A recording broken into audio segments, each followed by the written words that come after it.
Hey, Donald Miller, Donald Miller's Electrical Services. So it is the 26th of January, all right? And we're going to get into a topic here that happens often. And it's a good opportunity for guys that deem themselves as mechanics and they want to take the next step, and a lot of guys are hungry, like they do make like mechanic, and maybe they've been a mechanic for a couple of years and they see the foreman role, or all of a sudden they get put into a foreman position. And I actually was made a video about that with another guy down in Florida, okay, where he got put into the foreman role and he wasn't paid as a foreman and he felt like he should ask for a raise, when in reality, understanding the foreman position and really getting that under control and mastering that is far more valuable than the raise, okay? Because you can go anywhere if you're a good foreman and companies will pick you up. But a good foreman is not a mechanic. And, you know, a lot of these guys that go from a mechanic to foreman have a lot of issues there, because in their head, because they're thinking like a mechanic, getting the job done is the goal. And yes, the goal is getting the job done in the beginning, okay? So if you get into that position, a foreman position or a management position, and you're new to it, the goal is to get the job done, because if you don't, you're not going to hold that position very long, okay? But that's not the responsibilities of a foreman.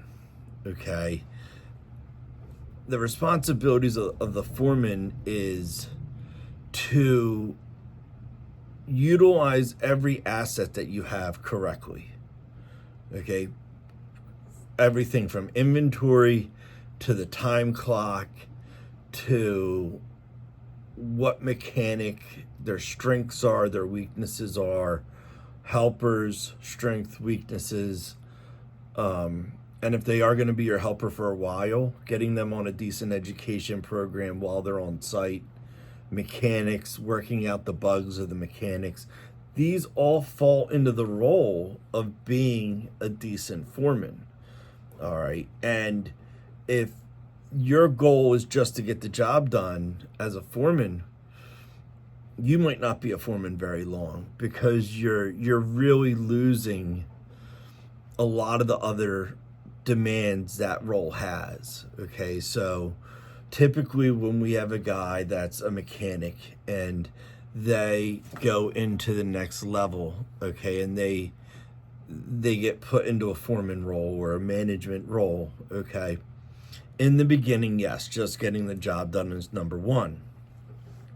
But how the job is done should be immediately being analyzed. Who's doing what, the strengths, the weaknesses of them, what problems are you having, your completion rates for the day. You're not grinding, guys. What you're doing is you're analyzing the methods that are being done on the site. So you're analyzing who's best at fishing, how can you arrange this job to be done efficiently, bearing in mind cleanliness, safety, and competency levels, okay? And that's really the foreman's role, is unscrambling the spaghetti. And the more you can unscramble that spaghetti and you can read through it and you see through all the crap, the more competent you are as a foreman, okay? And that's why I tell guys, like, being a mechanic and being a foreman are two different things, and they're two completely different skill sets. So most foremen that are decent, okay, when we're in the shop and it's a bunch of guys that have been foremen before, we usually have conversations on decision making. And like it's not a matter of getting the job done. It's a matter of what call did you make and when did you make that call That's what we're debating back at the shop, and it's an enjoyable conversation, especially you get 3 good foremen in a room and we start talking about the job and experiences and calls that we've made. Okay, you can really see the education and the wisdom of the foreman based on the calls and the decisions that they made. And you can also see, and here's usually like a red flag, if a guy shouldn't have taken a foreman role or he's having problems as a foreman. They clam up, they stop talking, they get very quiet. And over the years, we've seen guys that were too young, they jump into the role and the role kind of beats them down. And it beats them down because they're not talking to other experienced mechanics about the management problems they're having. Okay, everyone's going to have management problems. Okay, no one's that good. Okay, it happens to the best of us. And the ones that have experienced the problems before can tell you, hey, I did this when this happened. I did that when that happened. And through that kind of relationship, that's how guys, you experience things, and this other foreman has experienced other things.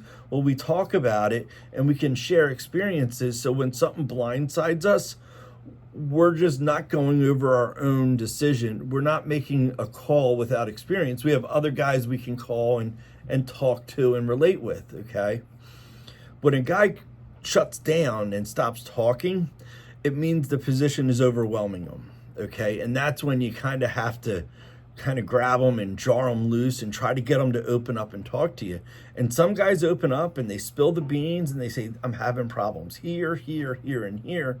And other guys just clam up. They feel they're being attacked and they won't talk at all. Some guys quit. I've had guys just walk off the job. They just couldn't understand the communication that's required for whatever reason. It doesn't, who knows why, okay? But usually when you come across like a decent foreman, they're very talkative, okay? They talk about all the experiences they've had, the pluses, the minuses, because they're not hiding anything. They know that they have good experience behind their back, and they're not afraid to speak their mind, all right?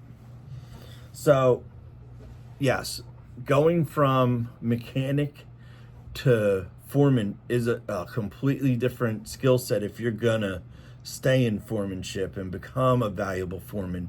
It's not a matter of just getting the job done.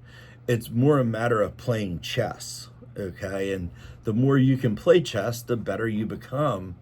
And the more enjoyable the job is, the easier the job becomes, the easier the burden is on the guys on the job to get the work done, okay? Because if you arrange it nicely and you don't pile on all the hard work in one time, you can make a job very enjoyable just by how you manage it, okay? Or you can make the job just ruthless, okay? And if you're on a ruthless job, it sucks. Like a horrible foreman can make a job a nightmare, all right? So yeah, like these guys that say, well, I got the job done, like they're looking at it from the mentality of a mechanic, not the mentality of a foreman. And that's why it takes a long time to become a decent foreman, because you're going from a mechanic's mentality of getting the job done to a foreman's mentality of breaking it down and looking at all the options of how to get the job done. And there's a lot of decisions and calls that the foreman has to make that a mechanic doesn't even think about. And I'll give you one example, okay? We were on a job like 3 weeks ago, okay? And I had a mechanic, and he had to go up into the attic, all right? And he had to run like a switch leg, a feed jumper, all right? And as a mechanic, get up into the attic, go do his job. As a foreman, no, stop what you're doing, come back out of the attic. If you're gonna go into the attic, okay, and it's a rancher, this isn't anything crazy, this is just a rancher house. If you're gonna go into the attic, let's get all the attic work done at one time, because we have a bunch of recessed lights going in. We have some switching. We have some outlet jumpers. If you're going to get up into the attic and it's blown insulation, let's do everything at once. Let's start at one side of the house and let's get our switch legs done. Let's get our recessed light jumpers in. Let's get everything done from one end, and you work your way across the house, and then you won't have to be in the attic anymore, okay? That's more of a foreman's call of organizing the best way to go up into the attic and get it done, where a mechanic just runs up, does his job, come back down. He's going to need to be in the attic for the next room and the next room and the next room. And that's just two different mindsets. The mechanic's thinking about getting his job done. The foreman is thinking about how do you get the job done in the most intelligent way. And let's get it all done so we don't have to be in and out of the attic all day, putting blown insulation all throughout the first floor. Just go up one time, get it all done, come back down, bam. All right. That's just an example of two different ways to think.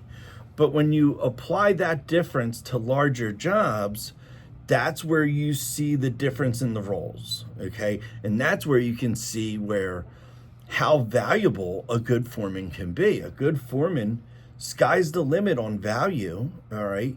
And that's where these younger guys, and I'm not saying all younger guys, but guys that go from a mechanic and they think they can jump into a management role. One, like the guy that was from Florida. If a company is going to put you in that role, learn that position, master it, learn how to think differently, learn how to think like a foreman, okay? And if you're doing it on another company's dime, that's awesome.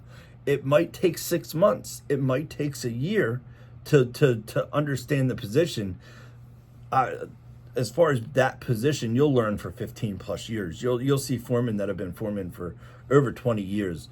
And if you get a chance to talk to them, it's just an amazing conversation, all right? Because you can tell they mastered that position, all right?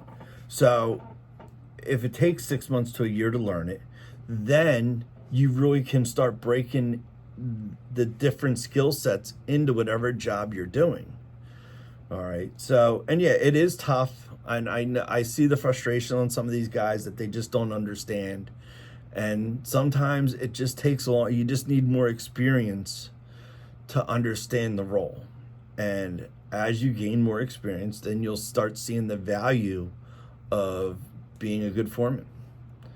All right, well, it's Friday. God bless. Enjoy yourselves out there.